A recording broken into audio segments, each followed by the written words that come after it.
Olá, vamos mergulhar num assunto que, nossa, sempre gera muita discussão no mercado imobiliário. O corretor de imóveis pode ou não usar as normas da ABNT para fazer uma avaliação judicial.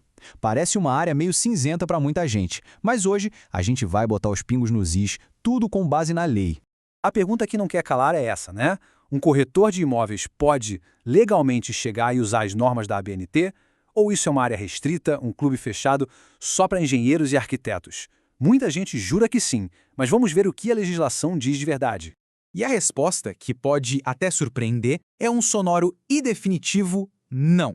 Isso mesmo, não é exclusividade deles, de jeito nenhum. E agora a gente vai entender o porquê, desconstruindo esse mito passo a passo.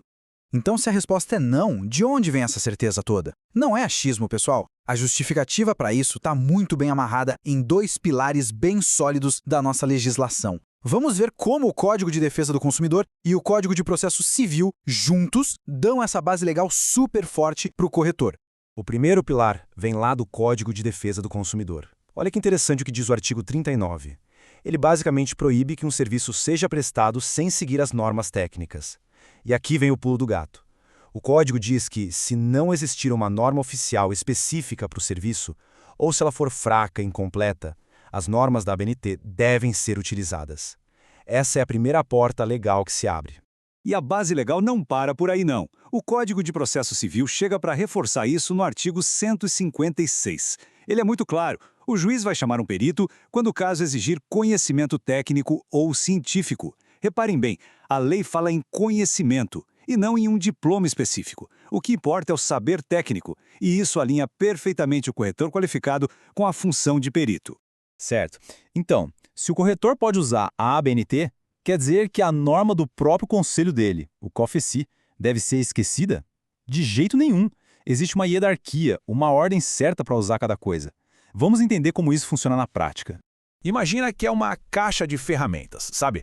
A ferramenta principal, aquela para o trabalho do dia a dia, é a resolução do COFECI, que serve para fazer o parecer técnico de avaliação mercadológica, o famoso PETAME. Agora, aparecer um trabalho mais complexo, uma perícia judicial daquelas bem detalhadas, aí a norma da ABNT entra como uma ferramenta especializada para dar mais robustez, para complementar o trabalho. E aqui a gente vê isso preto no branco. Para um parecer técnico comum, um PTAM, a regra do COFECI já dá conta do recado. Perfeito.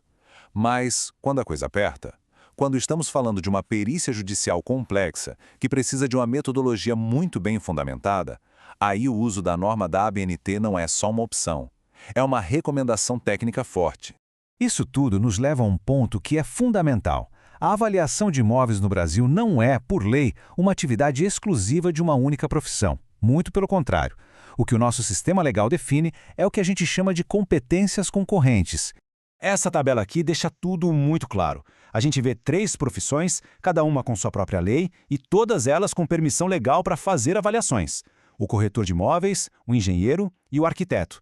Todos eles dividem esse campo de atuação. Isso só reforça a ideia de que a avaliação é, por natureza e por lei, uma área multidisciplinar. Então, o que a gente conclui de tudo isso?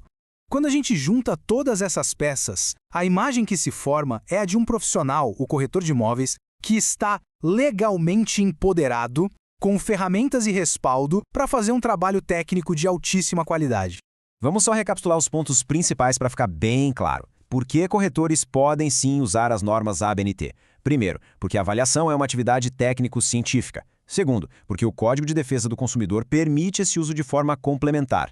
Terceiro, porque o Código de Processo Civil foca em conhecimento técnico e não num diploma. E por último, porque essa é uma área de competências compartilhadas, não exclusivas. Portanto, a grande mensagem é esta. Um corretor de imóveis que se qualifica não está limitado a dar uma simples opinião. Ele tem total capacidade de produzir um laudo pericial completo usando a metodologia da ABNT para garantir que o trabalho seja consistente, bem fundamentado e, o mais importante de tudo, totalmente defensável num tribunal. E a gente encerra essa análise com uma citação do professor Fernando de Queiroz, que é o autor do conteúdo que nos guiou até aqui.